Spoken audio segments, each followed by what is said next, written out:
किस अस्पताल में हुआ है? सर हम लोग नोएडा में रहते हैं, मैं और मेरे हस्बैंड। अभी होली में हम लोग बिहार आए हुए थे सर, होली मनाने के लिए पूरी फैमिली का गेट टुगेदर था। 9 अप्रैल को मेरे हस्बैंड की तबीयत ख़राब हुई, फीवर हुआ उनको काफ़ी तेज।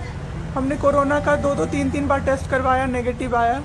RT-PCR के लिए दिया तो वहाँ पे भागलपुर में, सर भागलपुर में थे हम लोग, वहाँ पे 1 दिन 2 दिन वेट करते करते 10 दिन तक रिपोर्ट नहीं आया। फिर हमने नोएडा के एक डॉक्टर हैं उनसे कंसल्ट किया, वीडियो कंसल्टेशन से।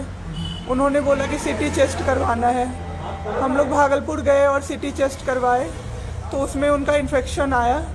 60% लंग्स उनका उसमें इन्फेक्टेड था, डैमेज नहीं था, इन्फेक्टेड था बस। बाकी लंग्स का हर चीज़ परफेक्ट था, सारा चीज़ नाक का, गले का सब कुछ नॉर्मल था, उसमें रिपोर्ट में था।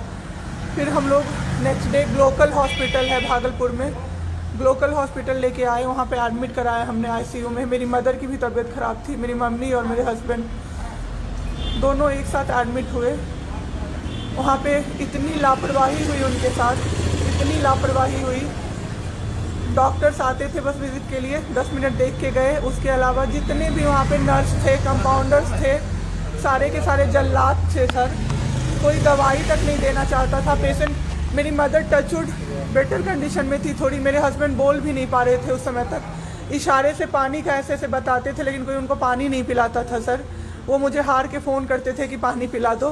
जब मैं अंदर जाती थी तो ये लोग हल्ला करते थे कि क्यों जा रहे हो अंदर। फिर भी मैं जाके उनको पानी पिलाती थी, जूस पिलाती थी। रेमडेसिविर इंजेक्शन का नाम आप लोगों ने अभी तक सबने सुन लिया होगा कि कितनी मुश्किल से मिल रहा है। डॉक्टर ने वहाँ सजेस्ट किया, मेरे 2-2 पेशेंट थे वहाँ, हमने बहुत मुश्किल से अरेंज किया। जब वो इंजेक्शन मिला तो एक दिन रात को जब इंजेक्शन देने लगे, हाफ इंजेक्शन फ्लोर पे गिरा दिया उन्होंने। हमने कहा कि इतना महंगा इंजेक्शन है, इसी का असर होके ठीक होते ये आपने कैसे गिरा दिया। उन्होंने कहा कि 50,000 का भी गिरा देता ना तो तुम कुछ नहीं कर पाती अभी। हम लोग चुपचाप वहाँ से सर हट गए।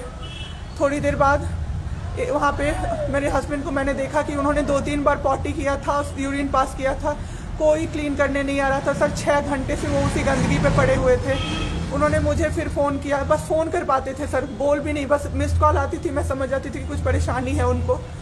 जब मैं गई तो मैंने देखा पूरे गंदे बेड पे मेरे हस्बैंड 6 फीट 2 इंच के सर, पूरे गंदे पे वो सोए हुए थे सर। मैंने ज़बरदस्ती सबको बुलाया। एक आदमी था ज्योति कुमार करके, ज्योति कुमार, सब लोग ध्यान से इसको कवर कीजिए। ज्योति कुमार एक कंपाउंडर था वहाँ पे। कौन सा हॉस्पिटल का? Glocal hospital Bhagalpur. Jyoti Kumar compounder है वहाँ का, मतलब जो अटेंडेंट सब होते हैं ना वो है, लड़की नहीं है, लड़का है ज्योति कुमार। उसको मैंने रिक्वेस्ट किया कि भैया प्लीज़ आप मेरे हस्बैंड की मदद कर दीजिए, रात में ये लोग रुकने नहीं दे रहे हैं मुझे अपने पास, इनके पास। उसने बोला ठीक है ज़रूर मदद करूँगा, ये कह के, और मैं अपने हस्बैंड से बात करने लगी, इशारे से ही वो बात कर रहे थे, मैं बोल रही थी। अचानक से मेरा दुपट्टा खिंचाया बहुत ज़ोर से। मैंने सोचा क्या हो रहा है, जब मैंने पीछे मुड़ी तो मेरे कमर पे उस आदमी का हाथ था और मेरा दुपट्टा वो ज्योति कुमार खींच रहा था। मेरी माँ पीछे से चिल्लाई, मेरे हस्बैंड ऐसे ऐसे होने लगे, पूरा पसीना उनको चल गया, कुछ बोल नहीं पा रहे थे वो। जब हम लोग ठीक थे ना, मैं बाहर निकलती थी ना, कोई मुझे ऐसे देखता था ना नॉर्मली ही तो कहते थे आंख निकाल लूंगा, क्या सोच के इसको देख रहे हो। और मेरे हस्बैंड उस दिन बेड पे पड़े हुए देखते रहे कि मेरी वाइफ का कोई दुपट्टा खींच रहा है। और जब मैंने उस आदमी को देखा ना तो वो मुस्कुरा रहा था। मैंने ऐसे दुपट्टा खींचा और मैं कुछ नहीं बोल पाई डर से कि मेरे हस्बैंड यहाँ पे है, मेरी माँ यहाँ पे है, ये लोग कुछ कर देगा। इस डर से मैं कुछ नहीं बाहर निकली। मैं बाहर निकल के मैं दम से बैठ गई। वो आदमी मेरे पास फिर आया, मुस्कुरा के बोला मैं ध्यान रखूंगा। मैंने बोला ठीक है भैया आप ध्यान रखना। मैंने कुछ नहीं बोला उसको, कुछ भी नहीं।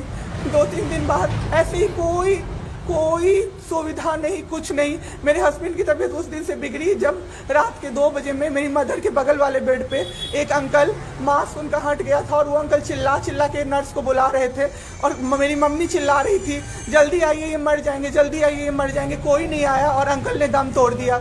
ऐसे 3-4 लोग उस 2-3 दिन के अंदर दम तोड़े हैं बिना केयर के, बिना नर्स के आए। सारी नर्स टेबल कुर्सी लगा के सो जाती थी, कहती थी पागल हो गए हैं हम ही, अब मर जाएंगे इस कोरोना के चक्कर में, अब तो क्यों जॉब कर रहे हो, छोड़ दो, आपकी जगह कोई और आ जाएगा। उसके बाद वहाँ से बाई पैप वहाँ उस हॉस्पिटल में नहीं अवेलेबल था। मेरे हस्बैंड की तबीयत एक दिन बहुत ख़राब हो गई, उन्होंने मायागंज रेफ़र कर दिया, भागलपुर मायागंज हॉस्पिटल। हम लोग जब भी मायागंज आए, मायागंज की और हालत ख़राब। ICU में 4 बेड था। मेरे हस्बैंड के बगल वाले बेड पे 4 लोग 6 से 7 घंटे में 4 लोग ख़त्म हुए। क्यों ख़त्म हुए? वो नर्स को बुला रहे थे, सिस्टर आ जाओ, दिक्कत हो रही है, दिक्कत हो रही है, और सिस्टर नहीं आती थी। एक अंकल तो बुलाते बुलाते उलट के गिर गए, पूरा सर फूट गया, ब्लड और मर गए वो अंकल वहीं पे। इतना मेरे हस्बैंड डर गए। शाम होते होते मेरे हस्बैंड की तबीयत अचानक से ख़राब होने लगी, पूरा ये सब ड्राई हो गया, एक लेयर वाइट कलर का जम गया उनके ऊपर, बहुत ज़्यादा तबीयत ख़राब हो गई। हम लोगों को समझ भी नहीं आ रहा था कि हो क्या रहा था। अचानक से मेरे दिमाग में आया ना, डॉक्टर को कम से कम 5-6 बार मेरी बहन बुलाने गई है, क्योंकि कोई डॉक्टर था ही नहीं ड्यूटी। कब हुई आपके हस्बैंड की डेथ? परसों। सुनिए मेरी बात, पहले पूरी कहानी मेरी सुनिए। मेरी बहन 5-6 बार गई है बुलाने डॉक्टर को मायागंज में, तो डॉक्टर क्या कह रहे हैं, यार रात में भी सोने नहीं दोगे, रात में भी सोने नहीं दोगे। जब हमने देखा जाके सर, तो लाइट ऑफ, इमरजेंसी के नाइट डॉक्टर्स का लाइट ऑफ, और सब नीचे बिछा के मूवी देख रहे हैं और सो रहे हैं, और दरवाज़ा तक नहीं खोला सर। मेरे हस्बैंड की ऐसी हालत हुई, जब मेरी दीदी बहुत जाके चिल्लाई, तब एक डॉक्टर आए वहाँ से, तो उन्होंने देखा क्या कि मास्क, उन्होंने ऐसे मास्क लगा होता है ना, उसमें एक ऑक्सीजन सप्लाई का पाइप होता है ना, वो पाइप ही नहीं लगाया था सर, बस मास्क लगा के छोड़ दिया था, ऑक्सीजन सप्लाई आ ही नहीं रहा था। जब बहुत कम हो गया तब वो डॉक्टर आए और पाइप लगाया, मेरे हस्बैंड तुरंत भी जिंदा हो गए। उसी दिन से उनके दिमाग में वो ऑक्सीजन की किल्लत का डर बैठ गया सर। बहुत 7 घंटे बिना ऑक्सीजन के रहे सर, लड़ते रहे। फिर उस दिन इतना वो डर गए, वो बोले नहीं अब हमको कहीं बाहर लेके चलो। दिल्ली में सर हमने बेड का किया, बहुत पता नहीं था, दिल्ली में कहीं भी जगह नहीं था। हम पटना आए, राजेश्वर हॉस्पिटल में सर पटना आए। यहाँ पे इन्होंने कहा आईसीयू में अटेंडेंट नहीं अलाउड है, नहीं जाओगे आप। मेरे हस्बैंड रोने लगे कि मेरी वाइफ को बस भेज दो, वो रहेगी तो मैं ठीक हो जाऊंगा। इन लोगों ने नहीं अलाउ किया सर। आज मैंने देखा, एम्बुलेंस से हम लोग भागलपुर से पटना आए थे राजेश्वर, रास्ते में उनको 3 बार पॉटी हुई थी सर। उसी गंदे बेड पे उनको 4-5 घंटे राजेश्वर में सुलाया रहा। मैं 10 बार जाके बोली बाहर से कि सर प्लीज़ बेड क्लीन कर दीजिए, वो हम लोग देख लेंगे ना। एक डॉक्टर निकले, मैंने बोला, वो मेरे हस्बैंड अंदर से ना बोल नहीं पा रहे थे, अंदर से ऐसे ऐसे कर रहे थे, बुला रहे थे सबको।